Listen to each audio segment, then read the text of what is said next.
Gracias por seguir en sintonía. En esta ocasión vamos a conversar en nuestro segmento Conversa con el senador de la provincia Barahona, José del Castillo Sabiñón. Muy buenos días. Bueno, muy buenos días. Un placer estar aquí, compartir contigo y evidentemente con quienes lo siguen esta mañana. Senador, cuéntanos, ¿cómo va la provincia? Una provincia que vemos que el gobierno tiene como los ojos puestos en el sur. Vemos que se está aperturando incluso un muelle acá que estaba como no estaba siendo utilizado.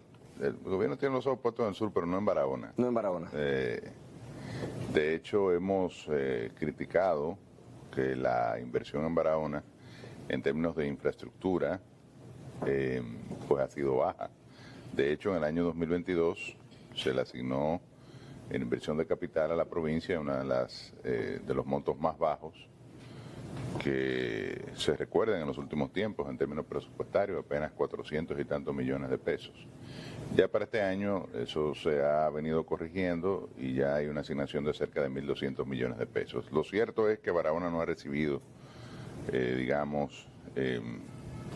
una obra de impacto, un proyecto importante y sobre todo del lado del gobierno la inversión necesaria para impulsar el desarrollo de la provincia, que es lo que todos anhelamos y queremos. Hemos reclamado históricamente que esta provincia ha sido una provincia desatendida de parte de todos los gobiernos.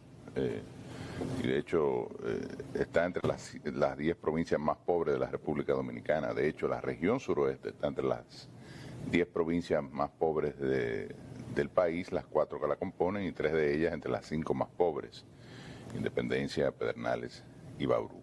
Pero sí ha habido un énfasis en el tema del desarrollo turístico de Pedernales, que apenas inicia, es decir, Pedernales se está construyendo. O sea, en Pedernales, aparte de la belleza natural que pareciera, ¿verdad?, que Dios favoreció a esa provincia, es real, efectivamente, ese tesoro que es Valle de las Águilas, que digamos que es la joya de la corona de todas las regiones de Quillo, porque es la playa de arena blanca más bella de la zona y una de las quizás más bonitas del país. Realmente está iniciando ese desarrollo, la construcción de Pedernales. Se está rehabilitando el puerto de Cabo Rojo con una inversión de una empresa multinacional mexicana, que es la que desarrolló el puerto Taino Bay en Puerto Plata, por ejemplo. Está construyendo allí un puerto de cruceros. Se hizo lo mismo o se quiere hacer lo mismo en Barahona. La diferencia entre lo que está ocurriendo en Cabo Rojo, que es una empresa privada que está haciendo una inversión millonaria, que evidentemente requiere un retorno de esta inversión y un beneficio, y que además tiene experiencia mundial en lo que es la comercialización de destinos de crucero, es que Barahona lo va a desarrollar el gobierno. Entonces ahí ya empieza, digamos, las dudas de parte de los ciudadanos y digamos que de uno mismo, de que esta intención del gobierno de desarrollar en términos turísticos y más específicamente lo que tiene que ver con el puerto de crucero Barahona, las dudas de que si va a tener éxito o no. Uno, porque el gobierno no es empresario. Dos, el gobierno no tiene quizás la experiencia en términos de administrar y desarrollar y promocionar un destino de cruceros como es el de Barahona. Pero saludamos la inversión. La presa Monte Grande también impactaría a Barahona, ¿no? Bueno, ese es otro tema, claro que sí. La presa de Monte Grande, que inició su construcción en el año 2018, porque a pesar de que el contrato que asigna la construcción de esta obra es del año 2009, recuerdas que la primera etapa era la rehabilitación de Sabana Yegua, que es la presa que hoy le da agua a Azua y a la región suroeste. Y luego se perdió el financiamiento con el Banco de Desarrollo brasileño, fruto de los problemas que hubo en Brasil con la operación Lava Jato. Se intervinieron las principales constructoras brasileñas. Esta obra está en manos de una empresa brasileña que se llama Andrade Gutiérrez.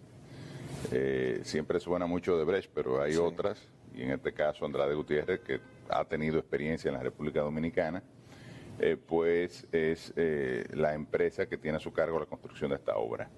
Se ha anunciado para finales de este mes, de diciembre, de este año, perdón. Escuché ayer o en estos días Está en un 98%. al director del INDRI, Olmedo Cava, decir que la presa está en un 98%. 98. Pero para ser precisos, justos, lo que está en un 98% es la construcción del embalse.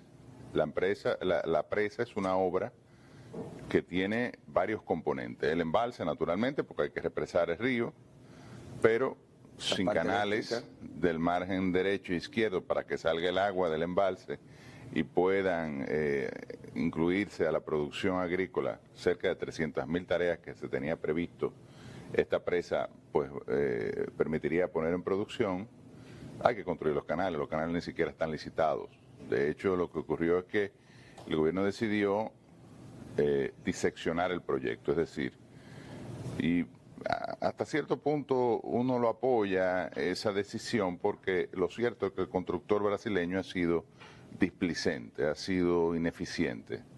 Incluso esa obra merecería una auditoría para determinar si realmente las ubicaciones que ha presentado esta empresa constructora brasileña, o sea, a nivel de ejecución de la obra es conforme al monto que se le ha pagado. Pero eso es harina de otro costal. El gobierno le tocará decidir si realiza esta auditoría. Yo pienso que es importante hacerlo porque ya esta obra se ha chupado el presupuesto nacional cerca de 600 millones de dólares. Pero la auditoría sería desde el inicio de la obra. Sí, claro, no importa. Eso ojalá sea de cuando redactaron el contrato. No se trata de eso. Lo que se trata es de que realmente se demuestre que lo que se ha pagado ha sido invertido en la construcción del proyecto, porque ha habido muchas cuestionantes en torno a la ejecución de parte de Andrade Gutiérrez. De hecho, el gobierno ha decidido, por eso decía que hasta cierto punto uno apoya esa decisión, pues quitarle los demás componentes que eran parte de la obra originalmente y del contrato original, porque esto es un proyecto llave en mano que incluye todos estos componentes, una empresa múltiple. Múltiple quiere decir múltiples usos. Generación hidroeléctrica, como tú bien señalabas, que también se va a licitar, esto es un nuevo proceso. El riego, que yo lo mencionaba ahorita, que son los canales derecho e izquierdo, que se va a licitar, un nuevo proceso, un nuevo préstamo, que está en la Cámara de Diputados por cerca de 200, creo que son 235 millones de dólares adicionales. Esto llevaría el costo final de la presa a cerca de 900 millones de dólares, una presa que fue presupuestada inicialmente en 354 millones de dólares. Por último, también se va a licitar y se sacó del proyecto para esos fines la línea que suministrará el agua al acueducto de la región suroeste, que es el acueducto Azuro, y que alimenta de agua potable las provincias de Barahona, Bauruco e Independencia. Esta es la obra de infraestructura más importante de la región suroeste. Y evidentemente que es una prioridad. De hecho, mi gestión como senador en la parte de representación he dedicado mucho tiempo a estudiar el contrato de Monte Grande, a impulsar a reclamar su construcción, su terminación, su finalización y apoyar el avance. De hecho, he votado a favor de las adendas tanto la adenda número 4 como la número 5, y también participé en el proceso de conocimiento y aprobación y voté a favor, a pesar de que mi bancada no lo hizo, de un proyecto de ley que se sometió precisamente para facilitar la terminación de Monte Grande. Yo creo que es importante no solo que el gobierno inaugure el embalse, sino que inicie la licitación de los demás componentes a los fines de que realmente se avance en la ejecución de esta obra. Senador, el domingo el partido de gobierno realizó sus primarias. Más de 1 millón de personas acudieron, entre votos nulos, inválidos.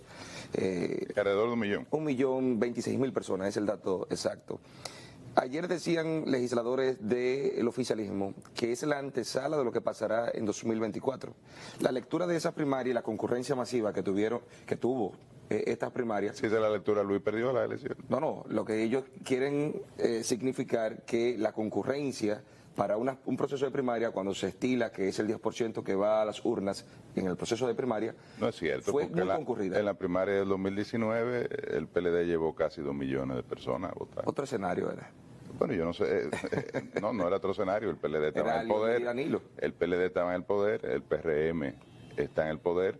Luis Abinader es un presidente que plantea, y el PRM plantea, que ganaría cómodamente en primera vuelta. Algunos se atreven a decir que va a sacar cerca de un 60%. Que sucedió, el único caso en que ha sucedido ese desempeño electoral lo hizo Danilo Medina en el año 2016, y fue algo extraordinario, es decir, no había ocurrido. Entonces, que vaya a votar solamente un tercio de tu padrón, cuando tú planteas que tiene un padrón de casi 3.100.000 electores. Todo el mundo evidentemente ha cuestionado ese padrón, no porque por ganas de J la P, como se dice por ahí, sino porque todo el mundo aparece en el padrón. Yo aparecí en el padrón. Sí, senador, pero cuando usted hicieron el proceso de consulta, sí, cuando el PLD hizo el proceso de consulta, que votaron aproximadamente medio millón de personas, correcto. El padrón del PLD es de 2 millones de personas. No, el padrón, acuérdate que nosotros lo reconstruimos. No, pero el que se depositó es de 2 millones. Correcto, es de 2 millones, votaron alrededor de 500.000 personas. Anda por ahí también. Estamos hablando de alrededor de un 30%. Ahora, era otro proceso también. Nosotros estamos en la oposición. Acabamos de salir de una derrota en el año 2020. Los candidatos nuestros, digamos, no tienen el perfil que tiene el presidente de la República, que dice además que gana en primera vuelta. En ese momento, estamos hablando del año 2000, del año pasado, que fue que culminó el proceso, es decir, muy cerca del proceso electoral del año 2020. Entonces yo pienso que hay varios mensajes. Baja votación en el municipio más importante del país, por ejemplo. O sea, tú tienes en Santo Domingo Este 265.000, me parece que son empadronados, y apenas fueron 60 y pico de mil. Es decir, el candidato alcalde obtuvo, creo que fueron 20 y pico, 30.000 el que salió electo. Entonces, si esa es la votación, porque estamos a 9 meses de las elecciones. O sea que si esa es a 8 meses de las elecciones. Si esa es la votación, yo me parece que felicito el proceso del PRM, fue un proceso ordenado, no hubo mayores inconvenientes. Ellos, al parecer, han garantizado su unidad interna, pero realmente a mí no me parece que eso marca el resultado electoral, ni resultado. Bueno, en el caso de Gonzalo fue electo con casi 1 millón de votos y perdió las elecciones. Entonces Luis Abinader con 864 ya ganó. Entonces, realmente todo depende del cristal con que se el bloque opositor, hasta cierto punto, puede lucir trancado. Fíjese que la alianza del bloque opositor, de Rescate RD, llegó a un acuerdo en algunas plazas, que incluso usted fue favorecido. Usted es parte de los agraciados, por lo menos de esa primera etapa. Yo no creo que jugué un número y me saqué un premio. Creo que es parte de un trabajo y en política nada y un endoso que me ha dado la población de Barahona. Pero quiero significar que hay plazas más importantes como el Gran Santo Domingo, correcto, Santiago, San Cristóbal, que no se ha llegado a un acuerdo. ¿Qué pasa con el bloque opositor? Para los que dicen que estamos trancados, yo les digo que tengan paciencia. ¿Cuál es el afán de que si lo que quieren es nuestro fracaso, en el caso de la oposición, del partido de gobierno, lógicamente? Pues entonces deben dejarnos ahí, que no nos quedemos trancados. En los próximos días, de hecho, me parece que en las próximas horas, habrá informaciones importantes en torno a avances que ha tenido el proceso de negociación. Es un proceso de ponerse de acuerdo entre varias fuerzas políticas, y evidentemente esto debe hacerse con el cuidado requerido. Y además, yo decía en un programa hace poco que no podemos tirar todos los tiros un mismo día, tenemos que irlo haciendo de manera durante el proceso y en los plazos que nos otorga la Junta Central Electoral. El plazo para definir todas las candidaturas y presentarlo para la parte municipal es noviembre. Sí. O sea que hay tiempo. Y en el caso de las elecciones congresuales es aún más largo el plazo, es febrero, porque es 3 meses antes del proceso electoral. Entonces nosotros iremos fortaleciendo el bloque opositor, iremos poniéndonos de acuerdo en más candidaturas. Yo estimo que más de 20 senadores estarán presentándose como parte de esta alianza, y evidentemente fortaleciendo nuestras posibilidades electorales para el año próximo. Debo decirte lo siguiente, lo de ayer demostró que no es verdad que lo del domingo, perdón, que no es verdad que el PRM logra un triunfo en primera vuelta como ha querido vender. Todo lo contrario, lo que confirma es que habrá segunda vuelta en el proceso electoral del año próximo. En ese escenario, bueno, apostamos tanto a eso que llegamos a acuerdo, no, a un pacto. Apostar a la primera vuelta. También, pero yo digo que es estadísticamente y matemáticamente difícil, no es imposible, que incluso el presidente Abinader, a quien se le reconoce ventaja en este proceso, naturalmente que uno sería un loco si no lo dijera, ¿verdad? Es el presidente de la República en ejercicio del poder y en el desarrollo de un derecho a reelegirse que le consagra la Constitución. Ninguno de los candidatos de las 4 fuerzas mayoritarias que han sido reconocidas por la Junta, es decir, hay 4 candidatos, es difícil que se imponga en una primera vuelta, precisamente porque el voto se va a atomizar entre varios polos, 3 polos opositores y el polo del gobierno. Entonces, en ese escenario es matemáticamente muy difícil, tendría que desplomarse las candidaturas de la oposición para que el PRM pueda imponerse en una primera vuelta. Pero con eso que usted me está diciendo, da pie a lo siguiente. Si no se define en una primera vuelta, iríamos a una segunda vuelta donde, al parecer las encuestas, no favorece el candidato de ustedes. Bueno, mira, el pacto que se ha acordado, y lo anunció el ingeniero Vargas Maldonado en esa rueda de prensa en el Hotel Embajador, es que aquel que clasifique en segundo lugar sea apoyado por los demás. Así es. Nosotros estamos haciendo la labor que tenemos que hacer. De hecho, el candidato del Partido de la Liberación Dominicana está ahora en Nueva York. Hay que reconocer que en el caso del escenario de la diáspora, el PLD en los últimos procesos ha sido débil, entonces estamos en un proceso de fortalecimiento de esta estructura. Igual en el proceso de campaña a nivel nacional, antes de irse estuvo dándole la vuelta al lago, la recepción fue extraordinaria. Hay que decir que es una zona donde el PLD se mantiene fuerte, la región suroeste, y nosotros no tenemos duda de que clasificaremos con nuestro candidato para el proceso electoral venidero del año próximo y que a ver será el próximo presidente de la República. En Barahona ya usted comenzó los aprestos para lo que es ganarse esa militancia de la Fuerza del Pueblo, aunque todos eran familia anteriormente. Bueno, exacto. Lo primero es eso. Somos parte de un mismo. El PRD ha sido aliado nuestro en los últimos 2 procesos electorales. Lo fue en el año 2016, donde apoyó la candidatura a la reelección de Danilo Medina, y lo fue en el año 2020, donde apoyó a Gonzalo Castillo. O sea que es renovar una relación que de alguna manera u otra hemos venido teniendo en términos electorales. De hecho, el ingeniero Vargas fue canciller de la República hasta el año 2020. Entonces, en el caso de la Fuerza del Pueblo, tú señalas, hay mucha afinidad. Somos, de alguna manera u otra, digamos que hermanos, o por lo menos primo hermano. De hecho, esta alianza se ha venido forjando de abajo hacia arriba. La militancia de base, que tiene el deseo de volver al poder, evidentemente ha forzado o ha impulsado más bien este proceso de entendimiento. Los candidatos locales a director, alcalde, a regidor y a vocal, y a senador y diputado, han dicho, bueno, si la oposición se mantiene unida y logra un gran acuerdo, cada uno de nosotros tenemos mayores posibilidades, de los que estamos en los cargos, preservar la posición, y los que no, pues tener mejores condiciones de competir en un escenario de donde se está compitiendo contra el gobierno. Y como todos sabemos que eso genera evidentes ventajas al partido de gobierno.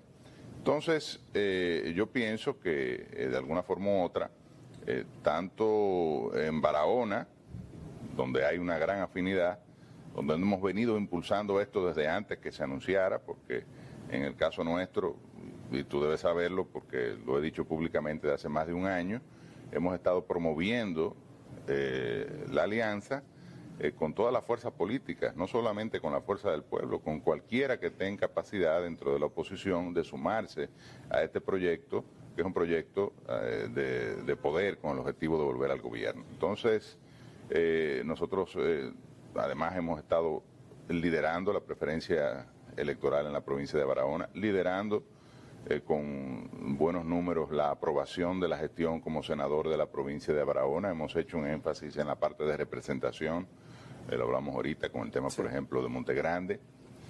Incluso las iniciativas que hemos sometido al conocimiento del Congreso Nacional han sido la mayoría, si no de la provincia, como es la creación de una corporación para la gestión del acueducto de Barahona, Cora Barahona, por lo menos alineada a temas de la provincia, como es una ley de pequeña minería, un proyecto de ley para el fomento de la pequeña minería y la minería artesanal, y una ley para la reforma de la gestión y el fomento de la artesanía, que son temas que nos tocan, porque Barahona es una provincia minera, es una provincia agrícola, es una provincia turística.